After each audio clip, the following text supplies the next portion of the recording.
Hi, today I want to talk to you about the science of safety and connection, particularly with white people when we talk about race and racism.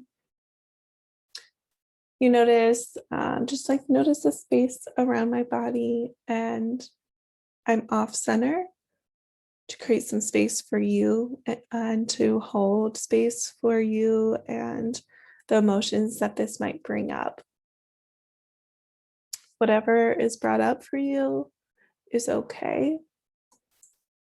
You might just begin by allowing your eyes to move around the space and to remind yourself that you are in this group right here and right now.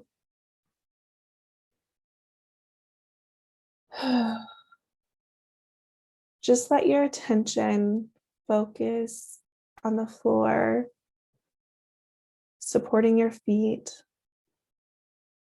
or in the back of your chair, or whatever solid surface might be supporting you. And as you do, just notice your breath and your heart and any muscle tension. Might twist your wrist, your neck, and drop your shoulders. Relax your forehead and unclench your jaw.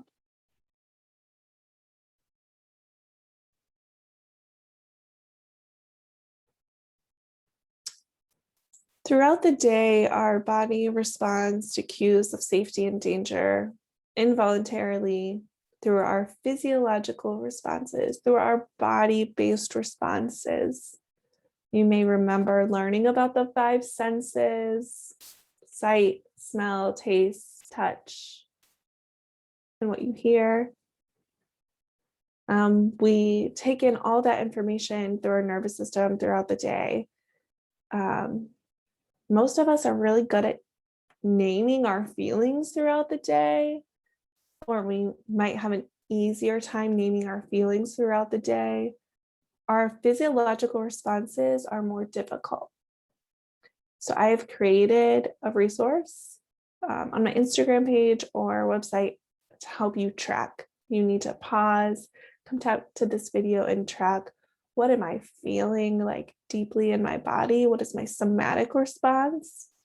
This wheel can help you track those feelings to your body. But throughout the day, we're responding to those cues of danger and safety. That safety might be a familiar face. It might be a pet that greets you as you walk through the door, or a song coming on a playlist that gets you in the right mood, sunshine that comes through the window. Cues of danger might be the sound of another notification, again, another email, another text message, an alarm. Cues of danger might be more riskier, more dangerous. And we can tell the intensity based on our physiological responses. A fast heart rate might signal to some of us. Some of us might feel immense dread, that we actually drop and our bodies hang. We might pass out. An extreme example. We might also just notice jumpy legs, jumpy movements, giddiness, fidgetiness. Our posture might slump. The body tells a story through all of these functions, through our heart, our breath, our muscle tension, our temperature, the shifts that we make in our posture, gestures. You might notice I'm using gestures a lot. Impulses, like we feel something and then we have an impulse to act, and other movements of our body. When it comes to threat or safety, the only thing that matters for the brain is the felt sense. It doesn't matter to the brain if the threat is real, if it's perceived or imagined. And these threats don't have to just be to our physical safety, but threats to our dignity, our connection to others, to our sense of belonging. When we feel the most afraid, we operate from the lowest part of our brainstem, which mobilizes us to survive, to fight. Maybe some of us have had to fight for our safety, fight for our dignity, fight for our connection to others, or some of us just flee. We become afraid, and to keep ourselves safe, we leave situations. And others of us freeze, don't know what to do. All of this happens with or without the thinking parts of our brain. Neuroception describes the way our nervous system takes in information without our thoughts. Our nervous system is part of our autonomic nervous system. It happens automatically. And it sends information up to our central nervous system and our brain limbs. And with or without our awareness, we assess if we have the resources to respond to perceived threat. Do we have the ability, the stamina, the skill, the resiliency to take this on? What is our environment like? Is it safe to take this on at work, at home, in our community? What kind of social support do we have? And how do we feel about time? Is there enough? Once this information is sent to our brain to process it, our brain creates the story. Our brain tries to make sense of what's happening.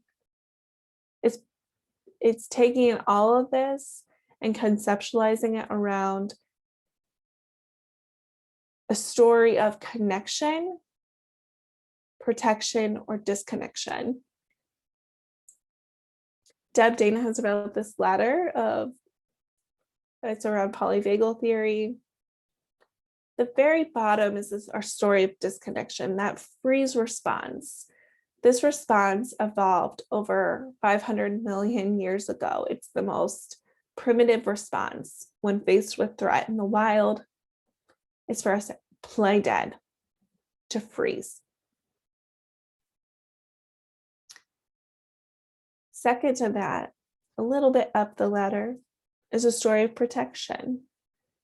This has evolved over 400 million years ago, so a little bit newer, and it operates by fighting a threat or fleeing away from it. At the very top, a relatively new, still 200 million years ago, is our story of connection, where we can be socially engaged. So we might imagine, throughout the day, we ebb and flow. We tell ourselves different stories, but with the right skills and resources available to us, and then with enough capacity, we can stay within our window of resiliency. We can tolerate the range of motions without getting stuck on too high or too low. So this story of resiliency is right here in the middle. It's nice, even wave. That sounds nice. For many of us, we get bumped out of our resiliency zone throughout the day because of stress, distress, and trauma. So this story of connection becomes a story of protection, getting stuck on high. That might be some of our responses, and we might live in this high, and we might get so used to being this high that feeling that window of resiliency just doesn't even feel good, because we've been stuck on high. We've been amped up, fight, flight, story of protection. Sometimes though, when we spend too much time in that zone of feeling mobilized, anxious, and out of control and overwhelmed, we get used to the state of just like driven to have our needs met. We're always listening for sights and sounds of danger. When we get stuck too high for too long, we might collapse. Many of us are feeling that collapse after a year of the pandemic. We just shut down. Everything feels lost. We might be going through the motions. We're not feeling, we're not being. We're going through the motions, just zoned out, spacey.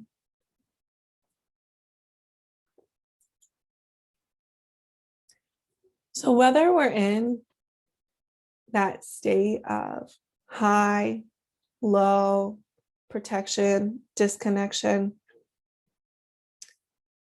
or if we might be able to access more resiliency, more tolerance for discomfort, it starts to shape our perception. The story we're in shapes the perception of ourselves, of others, of the world around us. Suddenly, if we're in a story of protection or disconnection, the face someone makes to us gets perceived as dangerous. Why didn't he look at me like that? Or why did she use that tone of voice? We start to listen for those cues. And if our experiences are not immediately followed up with safety or being acknowledged, our reactions become stored in the body. Those patterns of protection, those patterns of disconnection replace the patterns of connection. And when that happens, we get disconnected from what we most care about: each other, our values.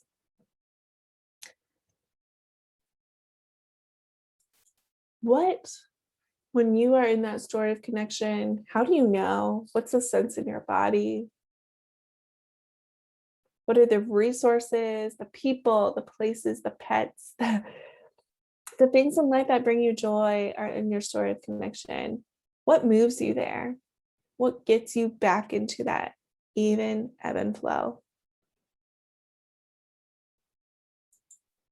There's some skills available to us around grounding, tracking, resourcing, shifting and staying. These are all resources that allow us to get bumped back in that middle zone, that increase our awareness to our body's responses, that support our discernment, that widen our resiliency, that zone in the middle. But most importantly, it gives us choice. It gives us choice over our responses. And at a later time, or on my website, you can download the workbook to become more familiar with those 4 skills. But just remember, like, we're always assessing safety, and we're looking to cues from one system to another to either we co-regulate and we invite in those possibilities and those connections, or our reactivity is increased and it reinforces those stories, those survival patterns. Okay, this might be a good place for some folks to pause, to think, to digest. Or some of us are like, okay, what does this have to do with race and racism? So I'm going to talk to white bodies specifically about this thing that happens when we start registering danger from the topic of race, whiteness, anti-Blackness, or when we even encounter an unfamiliar Black or brown body. So an activating event is around race and racism, just like we talked before about that alarm clock, that email notification. An activating event for white bodies around race might just be talking about race. Just listening to this now, this conversation might be activating. It might also be hard for us to not have the answers. We seek that control, that understanding. Not having the answers might bump us out of our resiliency zone. Making a mistake, saying the wrong thing. Do I call them Black? Do I call them African American? What happens if they find out about this most terrible thing I did? We live in a lot of shame and fear. We might also live in that upper state of like anger. This has nothing to do with me. This activating event, like not being the center of attention, not taking responsibility. So we can get out of our resiliency. When we're out of it, when we're bumped in that story of protection, we're reactive. We fight and flight. And we see this in extreme examples, like the most recent one at Victoria's Secret. Emotional flooding. Attacking and blaming others. Commanding space, like literal like space in a room with our bodies, with how wide we hold our chest. We might direct the tone of interactions. We give excuses and avoid accountability. We become so preoccupied with being seen as good or innocent. And we might even seek out members of oppressed groups to provide us comfort, validation, or assurance. We might also drop into the story of disconnection where we don't want to address race and racism or whiteness, where we avoid shut down. We collapse into guilt and shame and emotionally withdraw. Ray Johnson asked the question, who accommodates who's overwhelmed, and who is in a position to have to handle their own? Whose overwhelm is perceived as innocent, or whose is considered dangerous? We need to find our story of connection, folks. It begins with a connection to ourselves, a connection to our whiteness, a connection to the stories that we've told, stories of protection, of disconnection, so that we can find ways of being with our discomfort, so we can critically reflect and self-transform, so that we can receive and integrate feedback that Black and Brown folks are telling us. This isn't working. I want to survive, because threat to Black and Brown bodies is real. It's not perceived. So that we don't lose practices of love, so that we have genuine relationships. It requires that we risk our own safety to challenge such systems of oppression. Without the ability of white people to tolerate their own experiences, to be resilient, to respond in appropriate ways, we just manipulate and use power to relieve our distress. We expect people of color to serve, soothe, and provide our emotional care. And it's not their job. It's not their job. All of us have had to learn to survive systems of oppression. We might get the benefits of white culture and internalize its values and not fully access the other benefits. Both can be true. But none of us thrive under a system of white supremacy. If a soil is contaminated, no plants will grow. And it cost us something. The shaping of white supremacy has cost us. When we hold up our fist and we're clenched and unwilling to take on this work, just hold your fist up and notice how tight And if you would hold it for a long period of time, a tight, closed fist, you notice it comes down your arm, runs up your arm, and your shoulder might hurt, and it starts to infect your whole body. This isn't serving us. Being tight and closed off is not serving us. How might we open with curiosity and non judgment and move towards connection?